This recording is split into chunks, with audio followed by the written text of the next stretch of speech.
Actually மூளையும் தண்டுவடமும் husband and wife மாதிரி. Brain and spinal cord. Brain வந்து wife, spinal cord husband. Brain என்ன பண்ணும், ஒரு விஷயத்தை நல்லா திங்க் பண்ணி ப்ராசஸ் பண்ணி ஸ்பைனல் கார்டுக்கு அனுப்பும். ஸ்பைனல் கார்டு வந்து அங்கே பிரெயின் சொன்னதை கேட்கணும், ஒய்ஃப் சொல்கிறத ஹஸ்பண்ட் வந்து கேட்கணும். சம்டைம்ஸ் என்ன பண்ணுவாங்க, ஹஸ்பண்ட் வந்து எப்பவும் போல் அவங்களோட அவசர கொடுக்க மாதிரி பிரெயின் வந்து சொல்கிறதுக்குள்ளே வேகமாக செயல்பட்டுரும். ஃபார் எக்ஸாம்பிள், சம்டைம்ஸ் வந்து அது நல்லதுக்காக இருக்கும், நாட் எவ்ரி டைம்.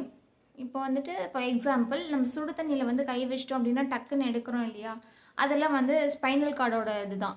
பிரெயின் வந்து திங்க் பண்ணி ப்ராசஸ் பண்ணிகிட்டு இருக்கப்பயே ஸ்பைனல் கார்டு என்ன பண்ணுன்னா, இல்லை டக்குன்னு எடுத்துடலான்னு சொல்லிட்டு அதே இது ஆக்டிவேட் ஆயிரும்.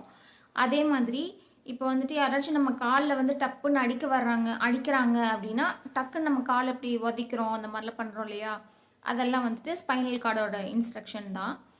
அதே மாதிரி இப்போ ஏதோ ஒன்று கண்ணுக்கு இப்படி டக்குன்னு இப்படி வர்றப்போ நம்ம பிளிங்க் பண்ணுறோம் தானாகவே, இதெல்லாம் வந்துட்டு ஸ்பைனல் கார்டு வந்து டக்குன்னு செயல்படுறது தான்.